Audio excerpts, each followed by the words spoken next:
So we're here for the mayor's report. My name is Kacey Brister. I am the public information officer with the city of Somerville, and I'm here with Somerville Mayor Joe Curtatone. Welcome, Mayor. Hi, Kacey.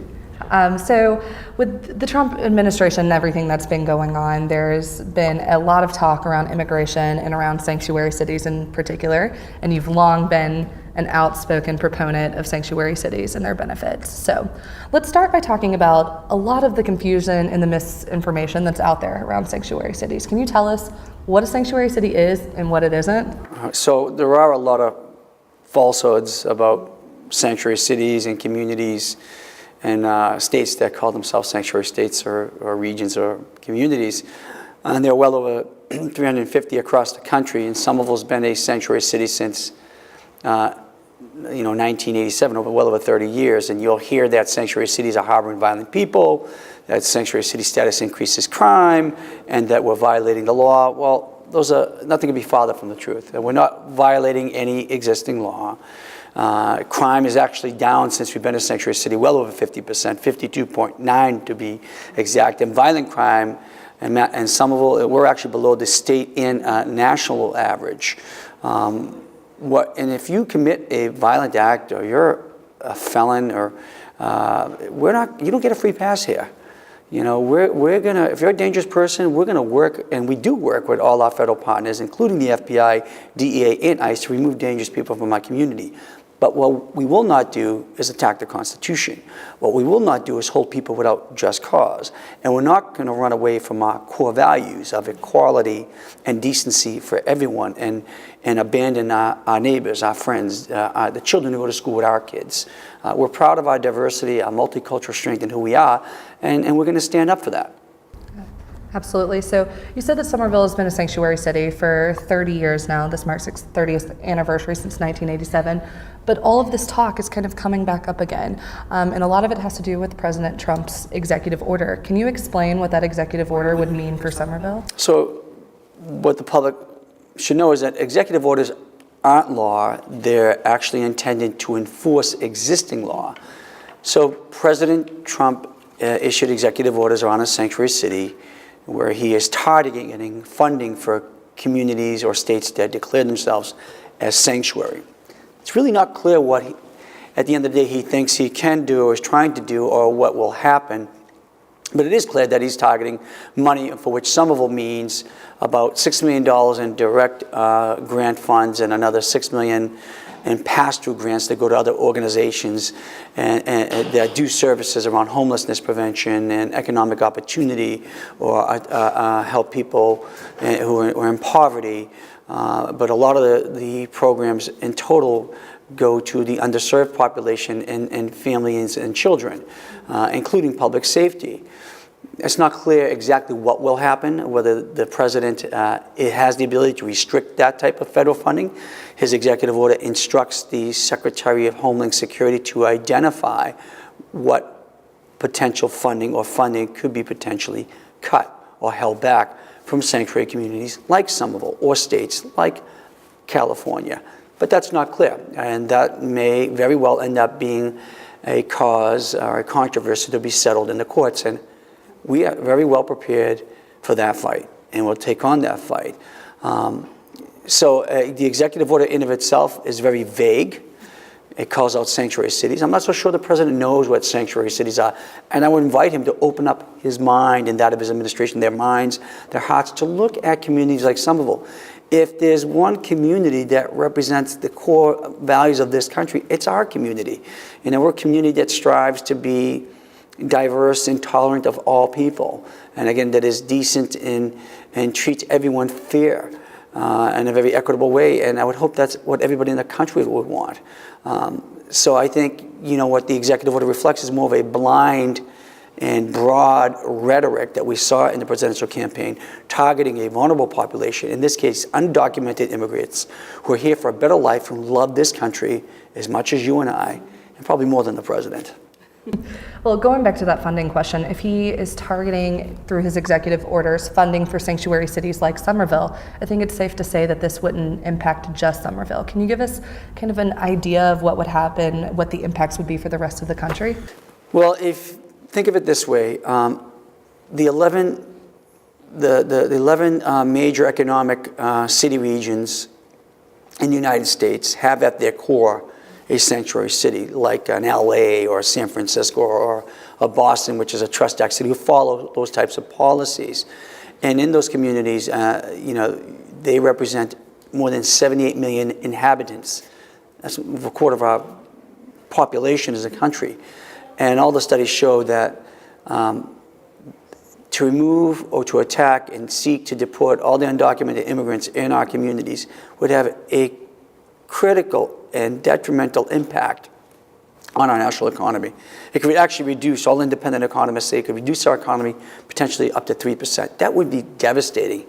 That would totally reverse all the gains we've made in this nation coming out of the Great Recession over the last several years. So no matter where you stand on the issue of immigration, undocumented immigration, when we want to solve problems in this country, we should do so in a very prudent and practical way and with the right information and knowledge. This policy on its face is reckless. Inaction would be catastrophic. What about, so we know how you feel about sanctuary cities. What have you heard from the residents in this community? I'm proud to say I'm one person speaking the voice of the community I was born and raised in, and that I have the honor and privilege of being the mayor of. We held a rally, as you know, recently where more than 5,000 people turned out, young and old, from all different backgrounds, walks of life, reflecting the diversity and strength of this community.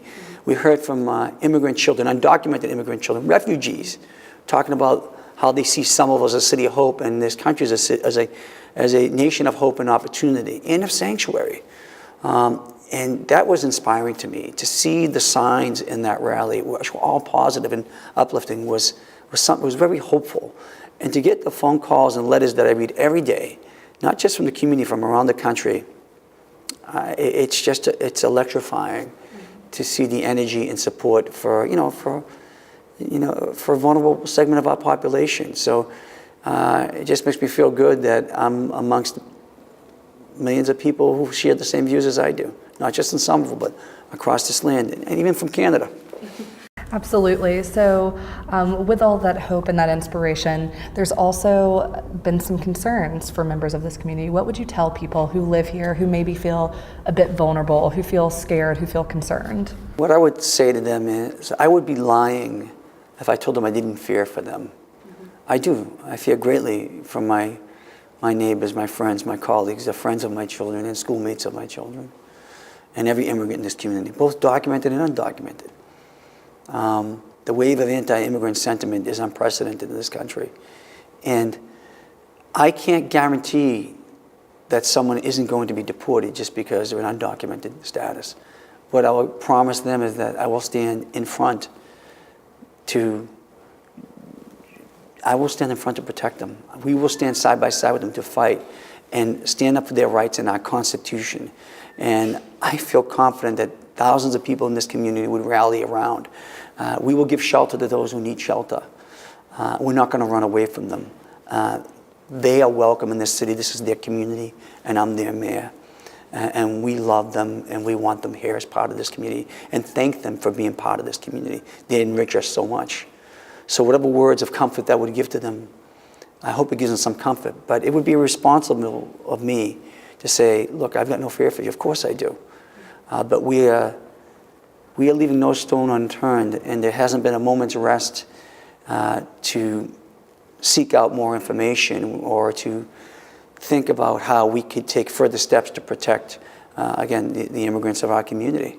And we will join together with cities around the country to fight that fight. And rest assured, we will fight the fight. We will not take a back seat. We're not going to take anything sitting down. We're going to stand up and protect the people we care about deeply. So you spoke the values of this community. Yeah, absolutely. You spoke a little bit about members of the community standing up and that you felt confident that they would rally around their neighbors.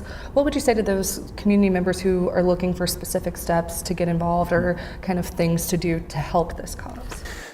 So I've been asked that, what can I do? And I said, well, that's also been, if there's one silver lining in this time of chaos and uncertainty and fear, is this: people are rallying to be involved. Those who have not been participating in civic life or the democratic process are saying, I want to run for office. I want to volunteer in a shelter. I want to just help out my community, help out a family in need. We need more of that. Those are the values we need to double down on. But also, we need to arm ourselves with information.